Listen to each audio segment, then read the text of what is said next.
ကုစုကျွန်း၏ပုံပြင်စင်ကာပူမြို့၏တောင်ဘက်ပင်လယ်ပြင်အဝေးတစ်နေရာမှာမြို့ရဲ့အလင်းရောင်တွေနဲ့အတန်မီတန်တွေကနေဝေးကွာတဲ့တိတ်ဆိတ်လာတဲ့ကျွန်းငယ်လေးတစ်ကျွန်းရှိပါတယ်။လူတွေကအဲ့ဒီကျွန်းကိုကုစုကျွန်း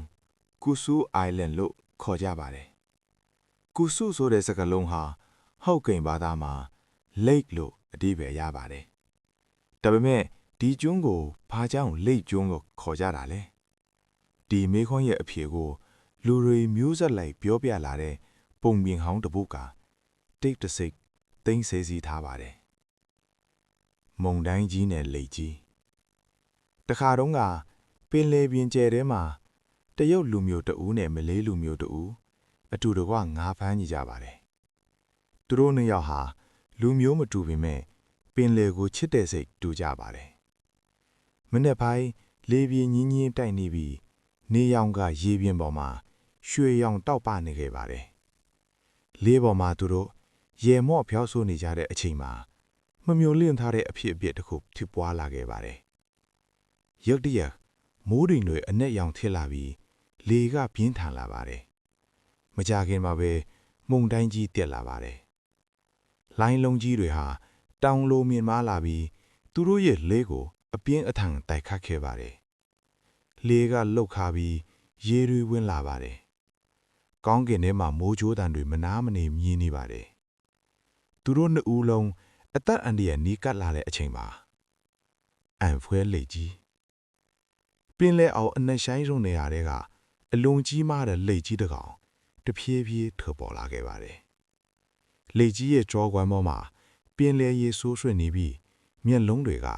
အလွန်တင်းငင်နေပါတယ်။လူနှစ်ယောက်က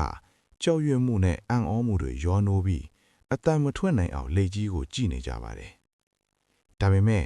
လေကြီးဟာသူတို့ကိုမထိခိုက်ခဲ့ပါဘူး။အဲ့ဒီအစားလေကြီးကသူတို့ရဲ့လေအောက်ပါမှာ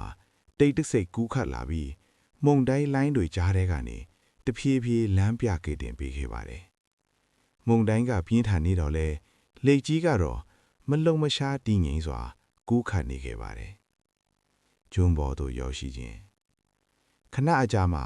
မုန်တိုင်းတန်တွေတဖြည်းဖြည်းလျော့နေလာပါတယ်။မိုးတိမ်တွေဖယ်ရှားသွားပြီးအလင်းရောင်ပြန်ပေါ်လာပါတယ်။လေကြီးကသူတို့ကိုတဲဖြူဖြူနဲ့ကျွန်းငယ်လေးတစ်ခုစီလမ်းပြပို့ဆောင်ခဲ့ပါတယ်။သူတို့နှစ်ယောက်ကမ်းပေါ်ဆင်းပြီးအသက်ရှူပြန်ချိန်တော့လေကြီးကိုပြန်ကြည့်လိုက်ကြပါတယ်။ဒါပေမဲ့လေကြီးဟာပင်လယ်အောက်ထဲသို့တဖြည်းဖြည်းပျောက်ကွယ်သွားခဲ့ပါတယ်။အဲ့ဒီနေ့မှစပြီးလူတွေကဒီကျွန်းကိုကုစု Island လေကျွန်းလို့ခေါ်လာကြပါတယ်။ယုံကြည်မှုနဲ့ငြင်းချမ်းမှုနှစ်တွေကြာလာတဲ့အခါဒီကျွန်းဟာပုံမြင်တပုတ်တာမဟုတ်တော့ပါဘူး။ကျွန်းပေါ်မှာ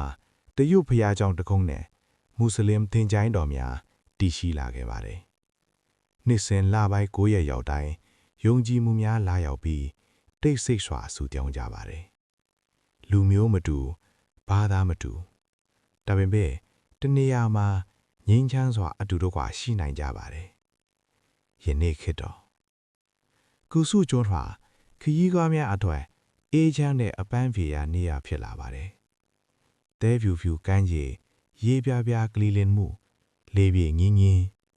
စင်ကာပူမြို့ရဲ့ရှုံညွှင်းမှုကနေခဏတစ်ဖြုတ်လွတ်မြောက်ခြင်းတို့များအထွတ်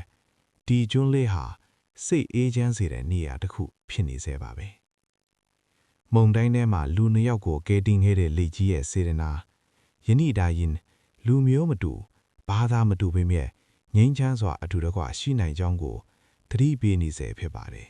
။ကုစုကျွန်းဟာပုံပြင်တစ်ပုတ်ထက်ပိုပြီးယုံကြည်မှုသစ္စာနဲ့ငြိမ်းချမ်းမှုတို့၏အသက်ရှင်နေတဲ့သင်္ကေတဖြစ်ပါတယ်။တွေ့